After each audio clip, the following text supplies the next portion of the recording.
귀한 찬양을 하나님께서 영광 받으신 줄로 믿습니다. 아멘. 주 예수여 오시옵소서. 늘 준비하는 우리 인생이 되시기를 주의 이름으로 축복합니다. 오늘 찬양의 가사처럼 우리가 읽은 본문의 말씀이 바로 그러한 내용입니다. 읽은 우리 본문을 크게 두 가지로 보면 깨어있는 종의 비유와 청지기의 비유로 나눌 수 있습니다. 그럼 이 이야기를 우리가 잘 알고 있죠. 많이 읽었을 것입니다. 많이 들었을 것입니다. 그래서 말씀을 읽으면서 내용의 대략을 여러분 짐작할 것이고 어떤 의미가 우리에게 주어질 것이다, 그렇게 예상할 겁니다. 여러분, 그런데 우리 비유의 말씀에 대한 배경을 살펴보면 이 비유가 말하고자 하는 곧 주님의 의도가 무엇인지, 주님께서 왜 이 비유를 말씀하셨는지 보다도 분명히 우리가 이해할 수 있을 것 같습니다. 예수님께서 오늘 본문을 말씀하시는, 비유를 말씀하시는 계기가 있는데 그 말씀이 바로 누가복음 12장 13절부터 시작하는 말씀입니다. 예수님께서 이동하시고 사람들을 만나시며 온 무리가 형성되어졌는데 그 중에서 한 사람이 예수님께서 나와서 요청을 하는 겁니다. 누가복음 12장 13절에 보면 선생님, 제 형에게 유산을 저와 나누라고 좀 말씀 좀 해 주십시오 라고 말하는 겁니다. 이 사람은 지금 유산에 대한 문제로 말미암아 큰 근심 가운데 있는 것 같습니다. 여러분, 유산, 재산을 나눈다라고 하는 것이 여러분 쉬운 문제입니까? 어떠합니까? 그냥 산술적으로 액수만 바라보면서 반 나누십시오 하면 여러분 그 계산이 어렵지 않을 텐데, 혹은 n분의 1 해서 몇 등분으로 나누십시오, 사람마다 그렇게 배분해 주십시오, 그 정도로 하면 여러분 쉬운 일일 텐데 돈 문제가, 유산 문제가 만만치 않습니다. 그럼 돈이라고 하는 것은 무엇이죠? 그럼 신의 자리까지 올라가는 가치 매김을 하는 것이 바로 돈입니다. 그리고 그 돈의 위력과 힘은 커서 한 사람의 삶을 뒤흔들 수도 있고 높이 올릴 수도 있습니다. 그럼 지금도 그러하고 예전에도 그러했죠. 그러면 그때 당시에 이 돈의 많고 적음이 내 삶의 형편이 어떻게 달라질 것인가에 결정적인 역할을 하기 때문에 참으로 중요한 것이었습니다. 그래서 이 문제를 가지고 주님 앞에 나온 이 사람은 큰 근심 가운데 있었고, 이 사람이 말하는 것에 있어서 내 형에게 명령해서 라고 말하고 있으니까 아마 동생 입장에 있는 것 같습니다. 조금은 약자 입장에 있었을까요? 형이 부당하게 자기 몫을 아마 챙겨갔을까요?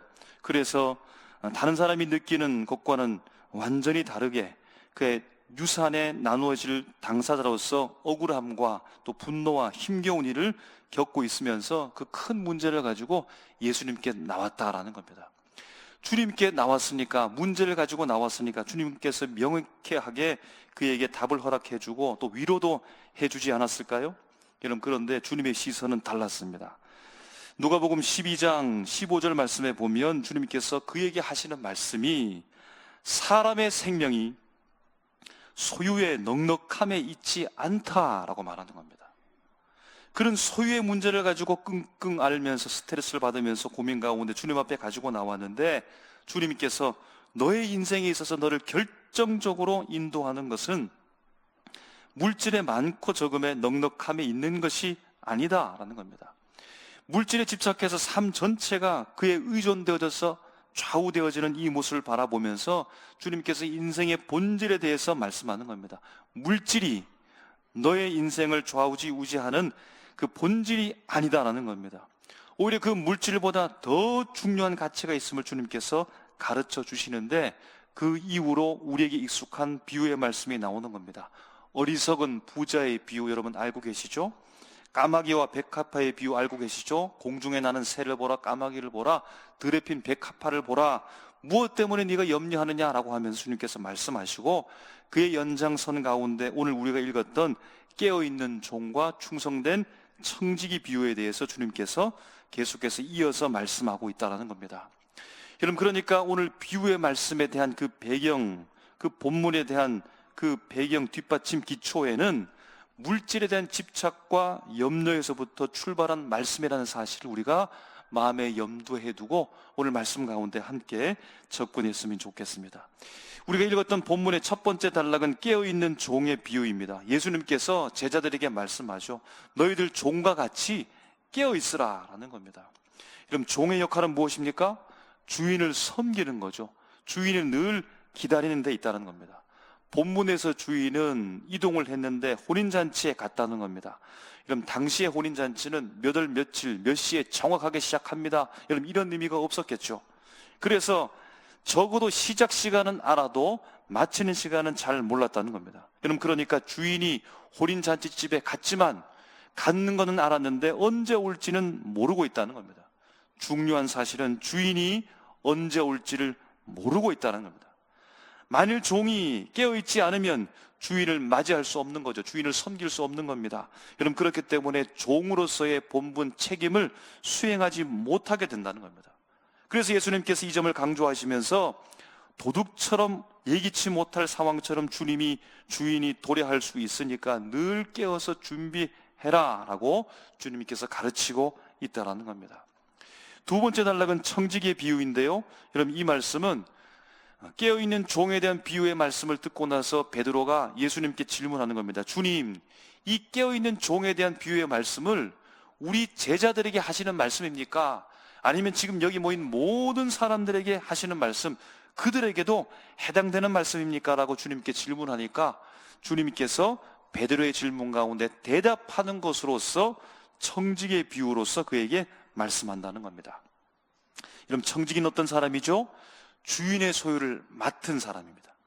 주인의 소유를 맡아 그 위임 받아서 맡은 자로서 주인이 다시 돌아올 때까지 그 재산을, 그 집안을 성실하게 관리하는 책임을 가진 사람이 바로 청지기라는 겁니다.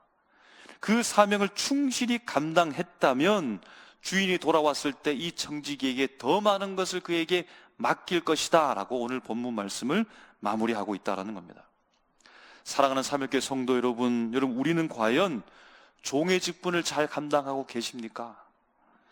청지기의 직분을 지금 잘 감당하고 계십니까? 여러분 한마디로 말하면 종은 잠들지 않고 깨어서 주인을 기다리는 역할이고, 청지기는 주인께서 맡기신 것에 대해 충성스럽게 그것을 감당하는 역할인데, 여러분 깨어 계십니까? 깨어서 주님을 잘 기다리고 여러분 계십니까? 여러분이 기다리는 대상이 주인 맞습니까? 여러분 주님께서 맡기신 사명을 충실하게 감당하고 계십니까? 여러분 지금 바쁘게 분주하게 일하고 있는 그 모든 것들이 주님이 맡기신 것 맞습니까?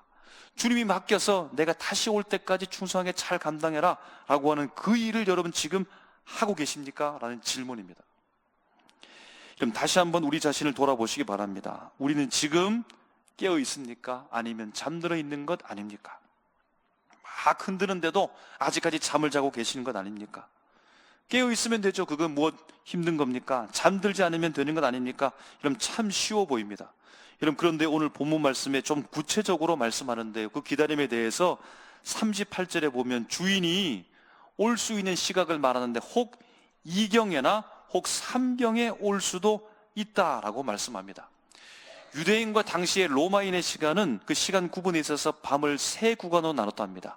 그 첫 구간이 1경, 두 번째가 2경, 세 번째가 3경이라고 합니다. 1경은 저녁 6시부터 밤 9시까지 되는 것이고, 2경은 밤 9시부터 자정 12시까지 되는 것이고, 3경은 12시부터 새벽 3시까지 되는 겁니다. 여러분 그러니까 혹 2경에 오거나 혹 3경에 오거나 이 말은 혹 자정 12시부터 3시까지 이어질 수 있는 시간을 말한다는 겁니다. 여러분 그러면 밤새 주인을 기다려야 되는 거죠. 밤을 꼬박 세우는 겁니다.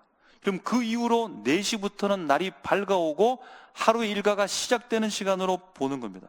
여러분 그러니까 밤을 꼬박 새고 이제 그 다음 낮 일과를 시작하게 되는 시간으로 연장되어지니까, 여러분 이 일을 한번 생각해 보시기 바랍니다. 결코 육체적으로도 쉬운 일이 아니라는 겁니다. 깨어있다라는 말이 단순하게 우리에게 주어진 말씀이 아니라는 것을 우리가 상식처럼 볼 수 있다는 겁니다. 밤새 깨어서 있으면서 낮에는 여전히 맡은 바 책임을 담당해야 되니까 참으로 피곤하고 우리에게 버거운 일일 수 있는 것으로 오늘 보인다라는 겁니다.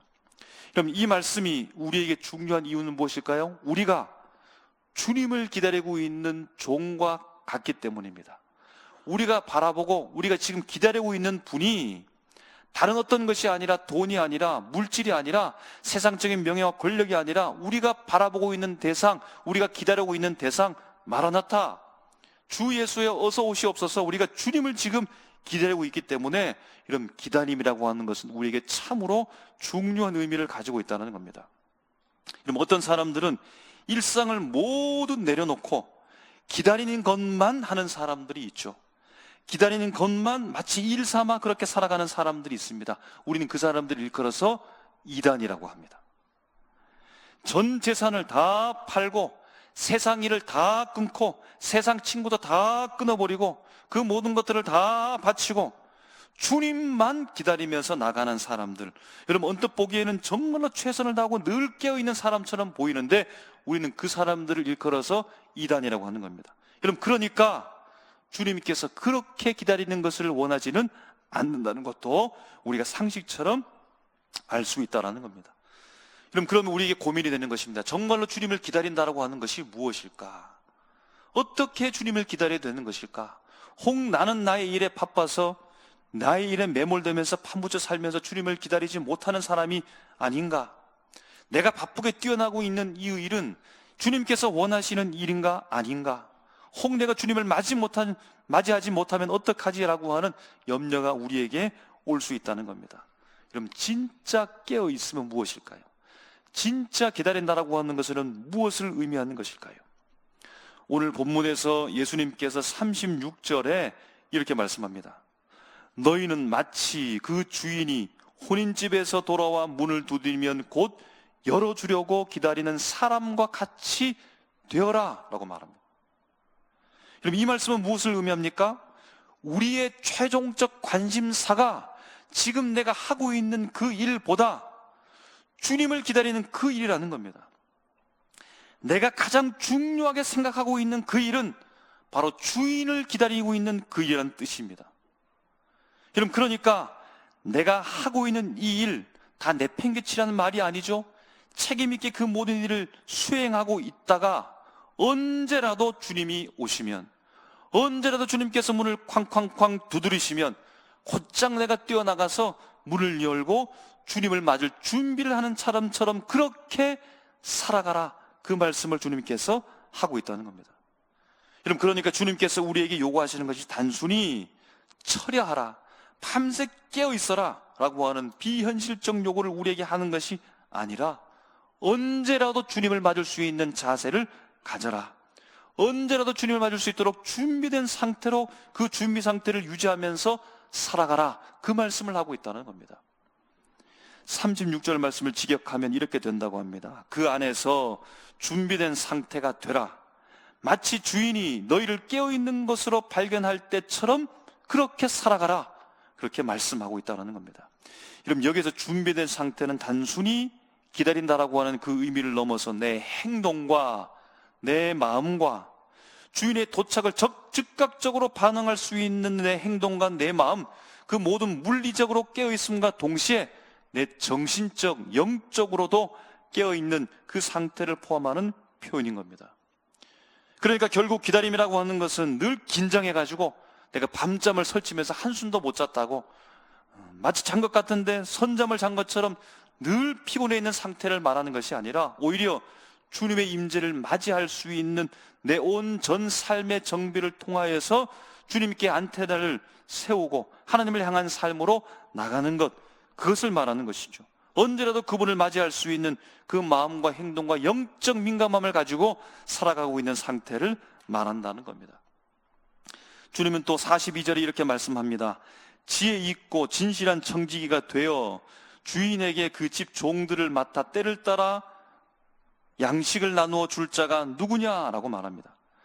주인을 기다리는 종들에게 제 역할을 잘 감당할 수 있도록 그 역할을 감당하는 사람이 누구냐면 바로 청지기라는 겁니다. 당시에 주인에게 있어서 종들이 많이 있는데 종들 중에서 청지기를 뽑았다는 겁니다. 종들 중에서 청지기를 뽑아서 이 청지기에게 주인이 떠나간 다음에 주인 역할을 하는 것이죠. 그래서 그들에게, 종들에게 곧 양식을 공급하고 필요한 생필품을 나누어 줄 수 있도록 책임을 맡겼다는 겁니다. 즉 청지기 역시 주인을 기다리는 종과 같은 신분을 가지고 있지만 종들이면서 다른 종들이 제 역할을 잘 감당할 수 있고 그 역할을 감당하면서 그들이 그 역할에 매몰되지 않고 그들의 최종 관심사와 최종적인 목적이 주인을 기다리는 데 있다는 사실을 그들에게 일깨워주는 역할을 바로 청지기가 하고 있다는 겁니다. 자신도 종이지만 동시에 주님을 기다리면서 다른 종들을 챙기면서 그들을 온전한 역할을 감당할 수 있도록 책임과 충성을 다하는 사람이 바로 청지기였다는 겁니다. 그럼 따라서 주인을 기다리는 종, 깨어 있어야 하는 이 종은 단순히 기다리면만 머무는 사람이 아니라 언제나 주인이 올 수 있으며 그 주인이 왔을 때 문을 두드리면 곧 열어드릴 수 있는 준비된 사람이며 일상의 책임을 다하도록 하나님을 온전히 찾고 주인을 섬길 수 있도록 그들 격려하면서 필요를 채워주고 양식을 주고 생필품을 공급해주는 이 종들의 사명을 끝까지 감당할 수 있도록 하나님께서 청지기를 통해 그들을 기다리고 준비케 하고 깨어있게 하고 있다라는 겁니다. 여러분, 우리가 수요기도회에서 출애굽기 말씀을 함께 나누고 있습니다. 거기에서 주님께서 이스라엘 백성들을 출애굽시키면서 하나님의 백성으로 만들어가고 그들이 공동체가 되었으니까 그들 사이에서 여러 가지 일어날 경우의 수들을 생각하시면서 구체적으로 말씀하는 가운데 배상법을 말하고 있습니다. 서로에게 피해, 손해를 입혔을 때 어떻게 배상할 것인가에 대해서 주님께서 말씀하는데요, 그 말씀에 따르면 이러합니다. 이웃이 먼 여행을 갔을 때 귀중품을 가지고 가기 어려울 때 이웃에게 맡길 수 있다는 겁니다. 그럼 이웃에게 맡기고 내가 여행을 가는데 문제가 생길 수 있죠. 맡았던 이웃이 이 귀중품을 손상시킬 수 있고 잃어버릴 수 있다는 겁니다. 그렇게 되면 어떻게 되느냐? 거기에 말씀하는 것이 바로 배상법이라는 겁니다. 이렇게 됩니다. 불가항력적인 경우를 제외하고는 그 물건, 그 귀중품을 맡았던 이웃이 손상시키거나 잃어버렸다면 책임을 져야 된다는 겁니다. 아니, 우리가 반문할 수 있죠. 아니, 이 물건이 내 물건이 아니라 나는 맡을 수 있는 수고를 한 사람인데 왜 맡은 사람에게 책임을 이렇게 묻는 겁니까? 라고 질문할 수 있습니다. 성경은 그 책임을 묻겠다는 겁니다. 이유는 무엇일까요?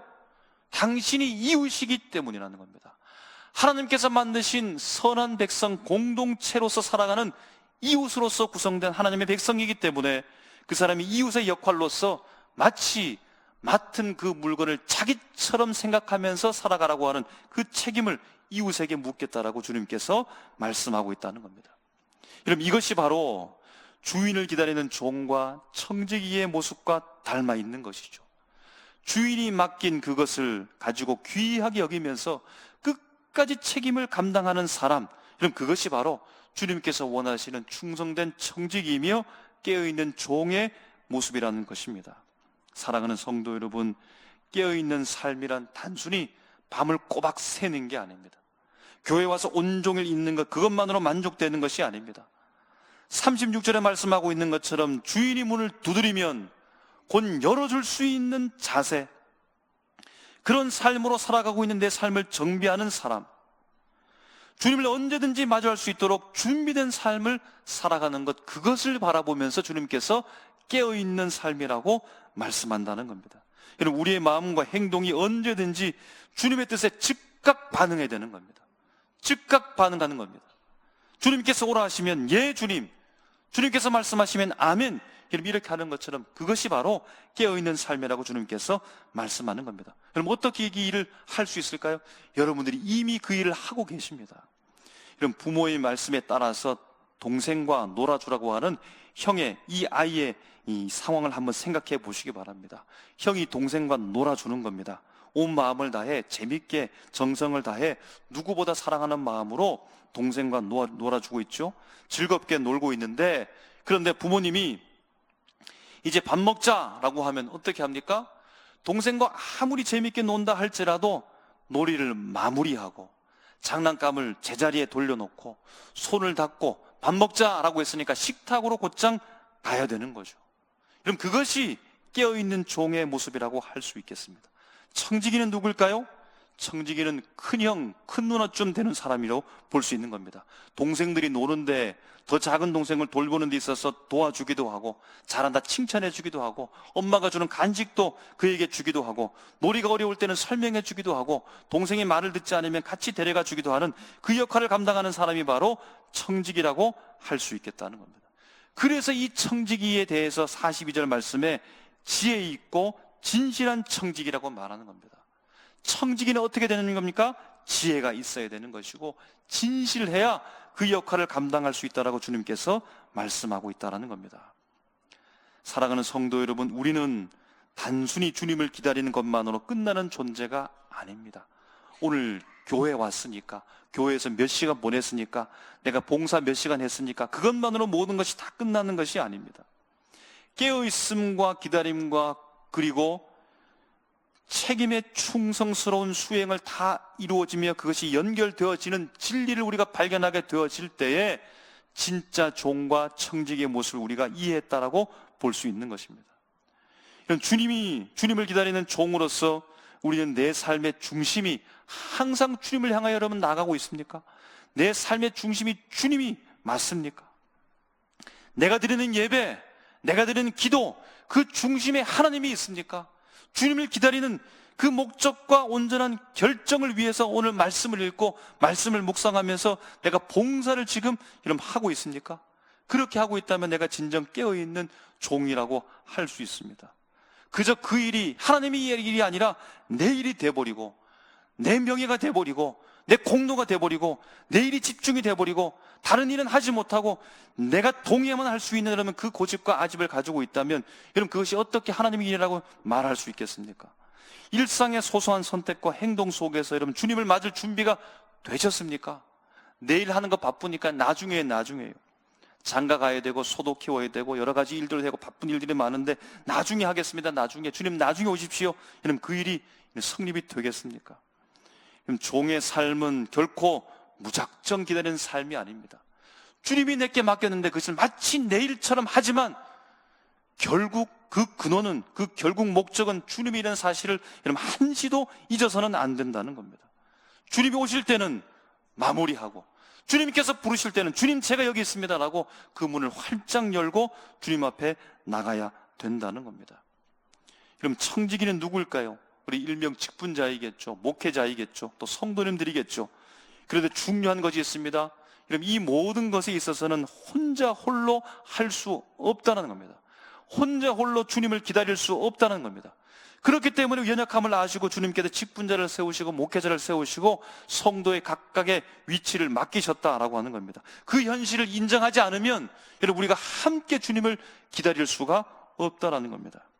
주님께서 맡기신 사명과 양식을 여러분 다른 사람에게 잘 나눠주고 계십니까? 다른 사람을 깨우고 계십니까? 깨우며 일깨우면서 그들을 공동체 안으로 돕고 함께 우리가 지혜 있는 모습으로 진리를 향하여서 주님을 향하여서 지금 나가고 계십니까? 책임을 외면한다면 여러분 우리가 청지의 역할을 감당할 수 없다면 다른 사람이 잠들 수 있고 주님을 기다릴 수 없는 상황 가운데 놓일 수 있음을 우리가 심각하게 생각해야 된다는 겁니다. 여러분 결국 성도와 직분자 모두는 주님을 맞이하는 종이며 동시에 서로를 깨워야 되는 책임을 우리에게 맡겼으며 함께 깨우고 격려하고 양식을 공급하고 영적으로 충만해지고 우리가 함께하는 그 역할을 감당하게 되어질 때에 주님께서 오시는 그 일을 잘 맞이하면서 주님을 기다릴 수 있는 마라나타의 신앙을 가진 성도로서의 책임을 감당하게 된다는 사실을 여러분 꼭 기억하시기를 주님의 이름으로 축복합니다. 사랑하는 삼일교회 성도 여러분, 깨어 있으십시오. 깨어 있으십시오. 사랑하는 성도 여러분, 충성하십시오. 여러분의 맡겨진 그 일을 충성하십시오.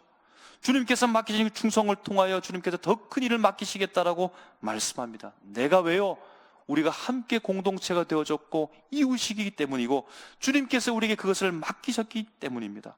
이런 교훈으로 멈출 것이 아니라 지금 당장에 오늘 예배 가운데 깨어서 주님을 만나시고 예배 가운데 말씀이 내 말씀이 되어 그 말씀을 붙잡고 여러분 살아가시고 오늘 주님께서 내게 말씀하셨던 그 책임이 주님께서 말씀하신 그 직분과 지위가 그냥 명예로 그치는 것이 아니라 다른 사람을 흔들어 깨울 수 있고 영적 공급을 할 수 있는 주님이 맡기신 사명자로 여러분 나가야 될 줄로 믿습니다. 그래서 우리 교회 공동체가 주님을 온전하게 맞이할 수 있는, 이 시대 속에서 깨울 수 있는 교회가 되어주고 우리 한 사람이 되어주고 우리 가정이 다 되시기를 주님의 이름으로 축복합니다. 기도하겠습니다.